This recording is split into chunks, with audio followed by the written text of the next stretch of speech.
Hey guys, subscribe to my channel and press the bell icon to get all videos notification.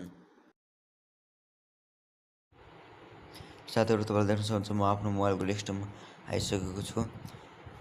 तपाईले के गर्नुस् भने Google play स्टोरमा गएर पिक्सल ल्याब टाइप गर्नुहोस् र त्यसलाई इन्स्टल गर्नुहोस्। जुन तपाईले यो आइकन देखिरहनु भएको छ त्यो आइकन हुन्छ पिक्सल ल्याब भन्ने छ। त्यसलाई इन्स्टल गरेर त्यसलाई ओपन गरिदिनुहोस्। ओपन गरिसकेपछि साथीहरु तपाईको मोबाइलमा यस्तो इन्टरफेस खुल्छ। र साथीहरु तपाईले के गर्नुस् भने यसलाई सिम्पली यो जुन न्यू टेक्स्ट भनिन्छ त्यसलाई यसमा डिलिटको आइकन देख्नु भएको छ। सिम्पली तपाईले डिलिटको आइकनमा ओके गरिदिनुहोस्। यदि तपाईले यसमा कुनै ब्याकग्राउन्ड कलर राख्न चाहनुहुन्छ भने सिम्पली तपाई जुन यहाँ रेक्टेंगल टुल देखिरहनु भएको छ त्यसमा सिम्पली क्लिक गर्नुहोस्। क्लिक गरिसकेपछि तपाईले देख्न सक्नुहुन्छ यहाँ कलरको अप्सन भन्ने छ जुन फर्स्टमा रहेको छ।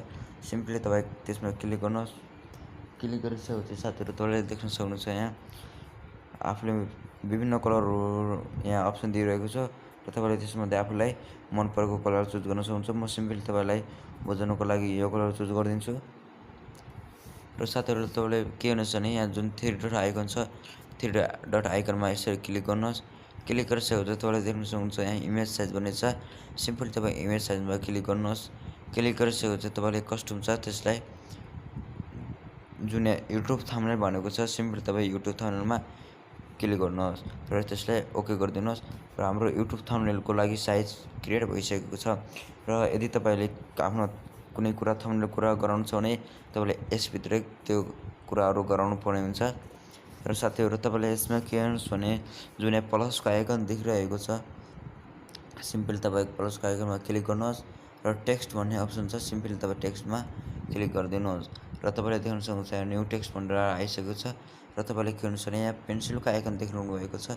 सिम्पली तपाई पेन्सिलको आइकनमा क्लिक गरिदिनुहोस् र फेरि त्यसमा पेन्सिलको आइकनमा क्लिक गरिदिनुहोस्। र यदि तपाईले यदि कुनै कुरा लेख्न लाग्नु छ भने त्यो कुरा यसमा लेख्नुहोस्। सिम्पली म तपाईलाई बुझाउनको लागि लेख्दिन्छु।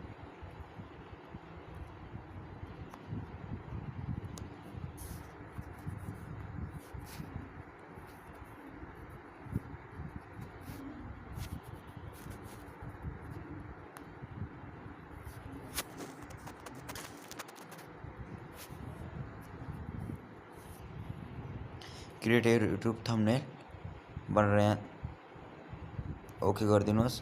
र यहाँ तपाईले देख्न सक्नुहुन्छ यहाँ टेक्स्ट आइसकेको छ। र तपाईले यसमा के गर्नुहुन्छ भने यदि तपाईहरुले कुनै कलरहरुको साइजहरु सेभ गर्नुपर्छ भने सिम्पली तपाई जुन यहाँ प्लस आइकन छ प्लसको आइकनमा क्लिक गर्नुहोस् र यहाँ तपाईले देख्न सक्नुहुन्छ फ्रम ग्यालेरी भनेको छ। सिम्पली तपाई त्यसमा क्लिक गरिदिनुहोस्। क्लिक गरिसकेपछि तपाई यसमा जानुहोस् र आफ्नो यहाँ रिसेन्टमा भइसकेको छ तपाईले यसमा जुन सेभ गर्नुभएको छ त्यसलाई ओपन गर्नुहोस्।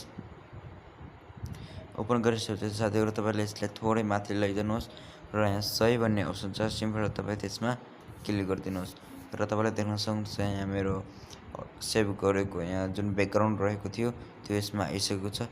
र तपाईले के गर्नुस् भने यसमा यो साइजलाई हल्का कम गरिदिनुहोस् र यसलाई पनि बढाइदिनुहोस्। र साथीहरु तपाईले देख्न सक्नुहुन्छ यहाँ हाम्रो साइज पनि जुन युट्युब टेक्स्टको लागि छ यो साइज पनि क्लियर भइसक्यो। यदि तपाईले यसमा भित्र राख्नु छ भने यो भित्र देखिदैन। यो भित्र हाल्नको लागि तपाईले इन टु फ्रन्ट छ यहाँ जुन टु फ्रन्ट भन्ने अप्सन छ। सिम्पली तपाई त्यसमा क्लिक गर्नुहोस्। क्लिक गरिसकेपछि तपाईले देख्न सक्नुहुन्छ हाम्रो यो भित्रपट्टि आइसकेको छ।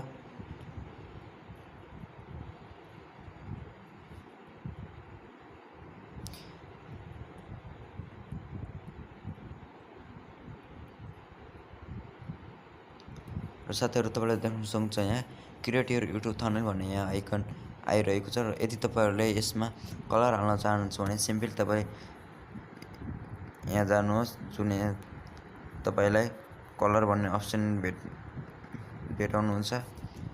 कलर भन्ने अप्सनमा यसरी क्लिक गर्नुहोस् र आफ्नो मन परेको कलर यसमा सिलेक्ट गर्नुहोस्। सिम्पली म यो सिलेक्ट गरिदिन्छु। र तपाईले यसमा स्ट्रोक हाल्न चाहनुहुन्छ भने सिम्पली तपाईलाई स्ट्रोक भन्ने अप्सन देख्नुहुन्छ। सिम्पली तपाई स्ट्रोकमा क्लिक गर्नुहोस् र यसलाई इनेबल गरिदिनुहोस्। तपाईले यदि यसलाई स्ट्रोकलाई हल्का कम गर्न चाहनुहुन्छ भने सिम्पली यहाँ माइनस अप्सन छ। सिम्पली तपाई माइनसमा क्लिक गर्नुहोस् र यदि तपाईँले यसलाई बढी स्टोर गर्न छ भने यसलाई साइज अनुसारको बढी पनि र बढी कम गर्न सक्नुहुन्छ।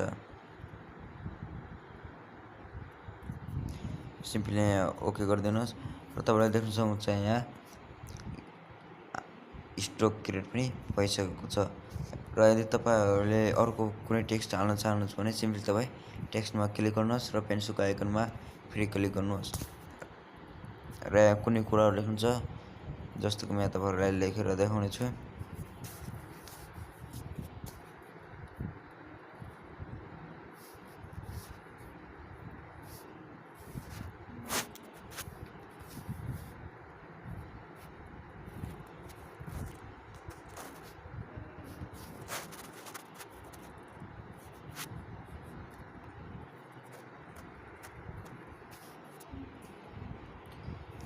तपाईँले देख्नुहुन्छ यहाँ टेक्स्ट पनि आइसकेको छ।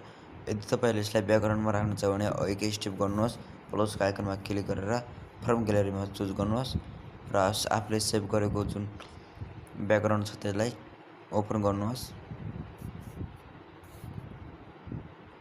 र यसलाई बराबरको साइज लिनुहोस्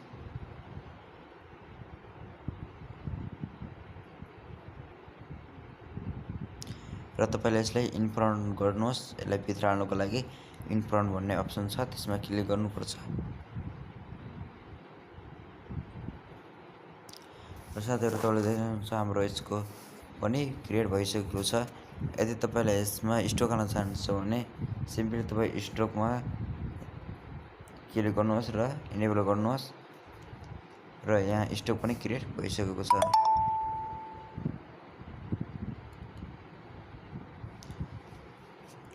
र साथीहरू तपाईँले यसरी नै आफ्नो थम्बनेलहरू क्रिएट गर्न सक्नुहुन्छ। तपाईँले यसलाई कुनै 3D मा बनाउन चाहनुहुन्छ भने म तपाईँलाई यहाँ 3D मा बनाएर पनि देखाउने छु।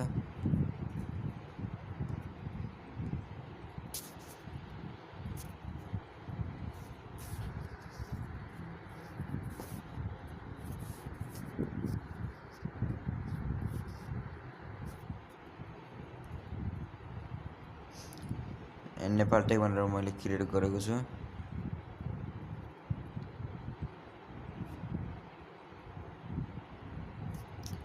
र यदि तपाईँहरूले यसलाई 3D बनाउन चाहनुहुन्छ भने सिम्पली तपाईँ यसमा देख्न सक्नुहुन्छ 3D टेक्स्ट भनेको छ। सिम्पली तपाईँ त्यसमा क्लिक गर्नुहोस् र क्लिक गरिसकेपछि तपाईँले यसलाई इनेबल गर्नुहोस् र तपाईँले देख्नुहुन्छ यहाँ 3D पनि क्रिएट भइसकेको छ। तपाईँले यसलाई आवश्यकता अनुसार साइज लिन सक्नुहुन्छ।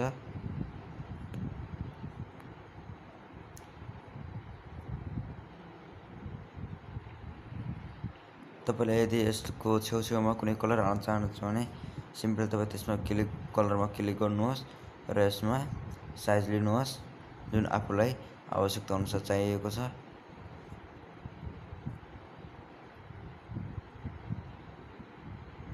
तपाईँले यसलाई रोटेट पनि गर्न सक्नुहुन्छ। तपाईँले देख्न सक्नुहुन्छ यहाँ मेरो 3D पनि भइसकेको छ। यदि तपाईँले यसलाई राम्रोसँग रोटेट गर्न सक्नुहुन्छ भने यसमा क्लिक गर्नुहोस्। सिम्पली म यहाँ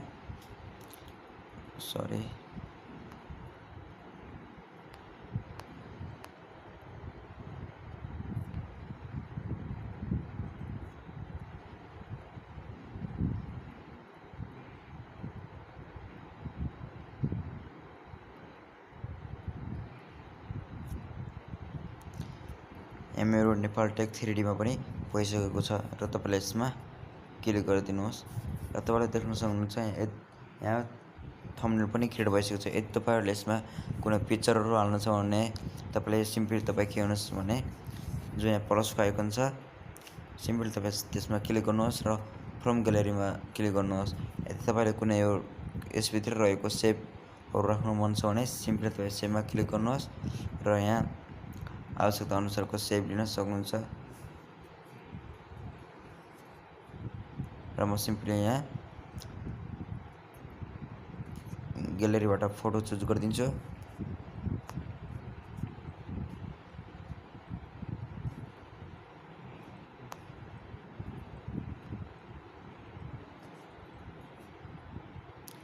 र तपाईँले यसलाई बराबरको साइज लिनुपर्छ।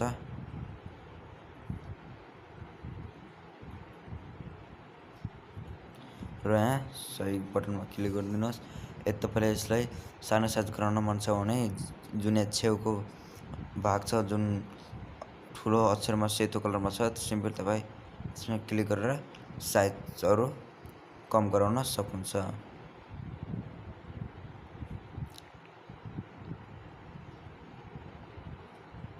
र साथीहरू तपाईँले यसमा कुनै एरोहरू हाल्नु मन छ, यदि तपाईँहरूले कुनै युट्युब थम्बनेलमा यो कुराबाट यस्तो हुन्छ भनेर जुन एरो हाल्नुहुन्छ नि त्यो एरो हाल्नुको लागि सिम्पल तपाईँ जुन यहाँ सेकेन्ड अप्सन छ यहाँ त्यसमा क्लिक गरेर यहाँ तपाईँले देख्न सक्नुहुन्छ एरोको अप्सन भन्ने छ। सिम्पल तपाईँ एरोमा यसरी क्लिक गर्नुहोस्।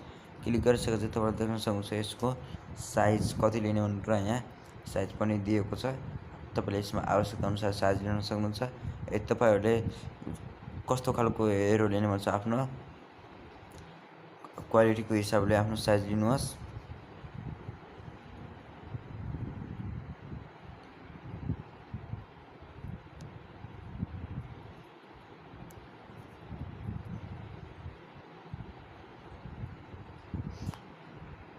र स्क्रोल डाउन गरेर साथीहरू तपाईँले देख्न सक्नुहुन्छ यहाँ एरोको जुन अगाडिको भाग छ जुन त्यसलाई यदि तपाईँले त्यसलाई ठुलो गराउन चाहनुहुन्छ भने तपाईँले यसबाट साइजहरू गराउन सक्नुहुन्छ।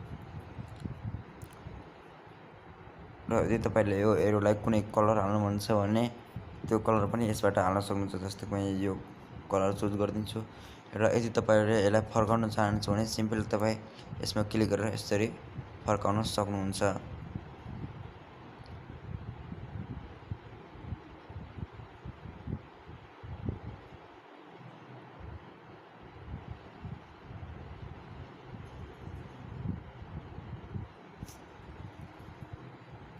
यदि तपाईँले यसमा स्ट्रोक हाल्नु मन छ भने सिम्पल तपाईँ यसमा गएर स्ट्रोकहरू हाल्न सक्नुहुन्छ।